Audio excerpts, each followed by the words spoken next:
Do you remember the last time I went from Ansbach to Aachen, where the trip started out on the much-hated Deutsche Bahn InterCity 2? Today I have the pleasure to board its predecessor that I reached after a 15-minute walk through Ansbach and a 15-minute delay.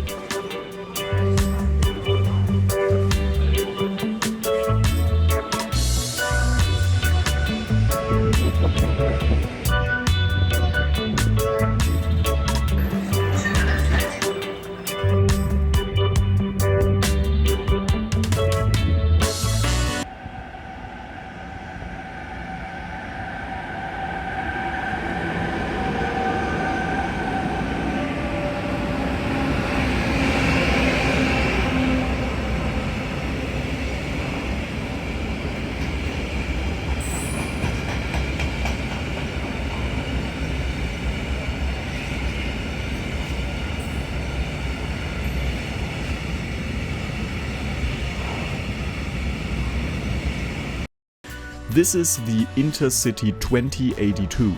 Being one of the few long-distance railway lines left with a name, I could have also called it the InterCity Königssee. It travels all the way from Berchtesgaden in Bavaria to Hamburg. Today I only want to catch it for a short trip from Ansbach to Würzburg, where I hope to be able to reach my connection. If I do, today could be a stark contrast to the last time I went this route. Back then, the high-speed line connecting Frankfurt and Köln was closed due to maintenance, which added almost 2 hours on top of the regular journey time. If everything goes as planned, we could manage to make it in time today.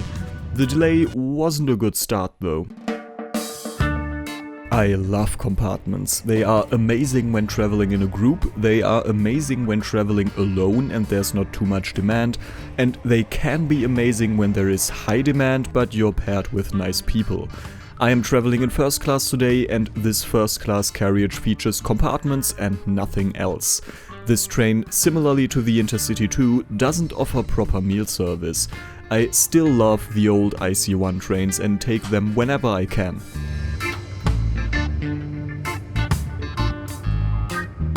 Shortly before reaching Würzburg, I realized that I will definitely catch my next train, but probably not the one after that. ICE 626 is supposed to bring me to Frankfurt, and it already accumulated a delay of 20 minutes. I decided to stick to my original plans and take the ICE 3 series train to Frankfurt. The demand was ridiculously high though, and there wasn't any seat available, not even in first class.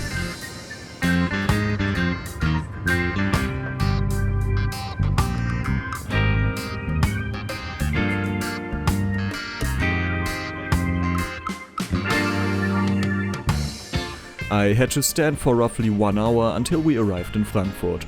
Too late to catch ICE 12 to Brussels I originally wanted to take. And so it is ICE 1906 that brings me to Köln. After that, ICE 756 brings me to Aachen, but not before having a meal and enjoying some of the views around Köln Hauptbahnhof.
I arrived with a delay of almost 2 hours compared to the originally planned trip, with ICE 12 bringing me straight from Frankfurt to Aachen.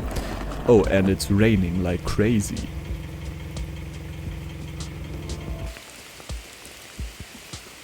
The next day I used some of the rather decent pedestrian infrastructure surrounding me to get to the bus stop. The house I was staying at is a single-family home in a suburb of a city with roughly 250,000 people. Despite it being a single-family home surrounded by many other single-family homes, there is good walking and cycling infrastructure right at my doorstep. The next bus stop is 2 minutes by foot, and the next bus stop with frequent service every few minutes is 10 minutes by foot. You can still drive, as you can see there are cars passing, but you don't have to. Walking is an absolutely viable alternative, and I do that until I reach the bus stop, where the bus already comes.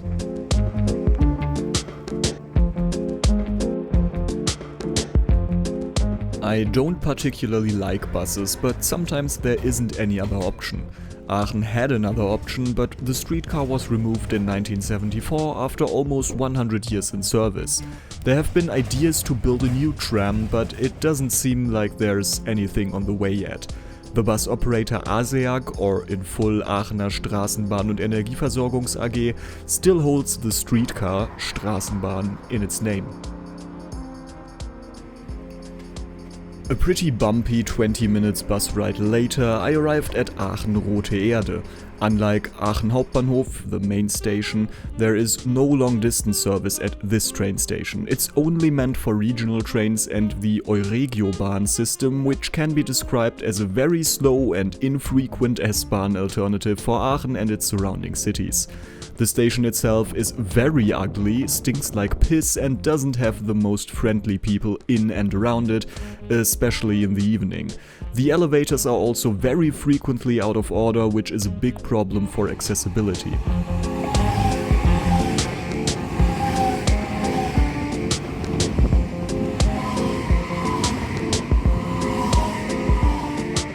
So what do I even want here? Well, I was waiting for my girlfriend Natalie to arrive in this regional express train.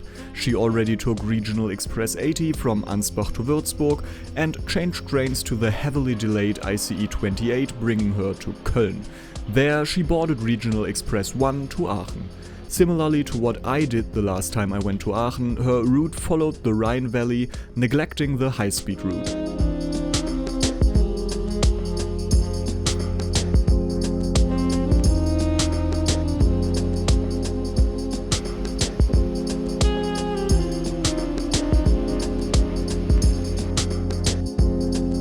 We stayed in Aachen for a couple of days, though most of it was just taking care of my dog. For that, I very much appreciated having proper pedestrian infrastructure that leads towards the open country.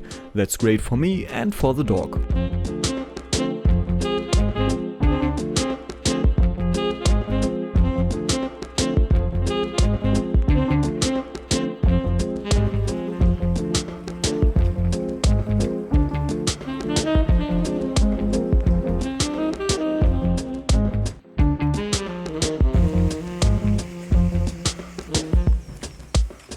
As Natalie hadn't seen the inner city of Aachen yet, we were one of the very first people to take an Uber into the city.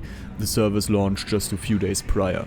We briefly visited the cathedral and had some coffee and cake at Vandendale.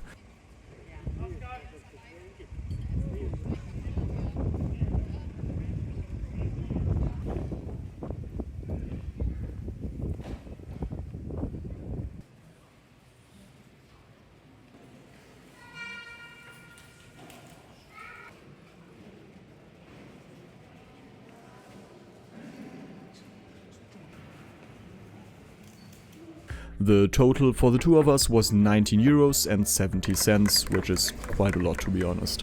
We went back by bus. Natalie went back to Ansbach and I stayed for a few more days looking after my dog.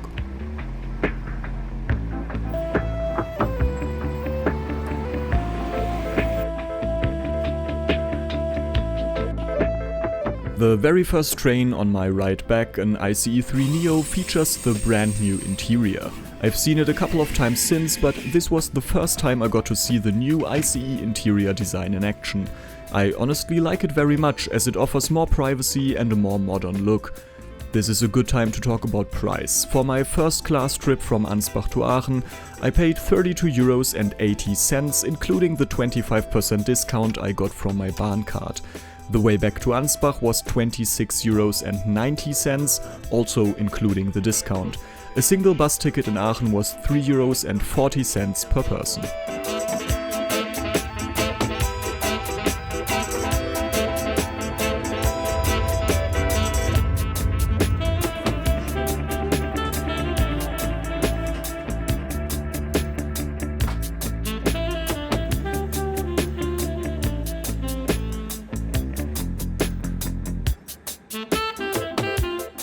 After 36 minutes I arrived in Köln, where I waited 39 minutes. ICE 2407 was delayed due to switch repairs. Apparently the train itself, an ICE 4, wasn't in the best condition either. The amount of movement on the wooden wall and door was hard to capture on camera, but the wind sounds alone should have made clear that something wasn't right with this unit.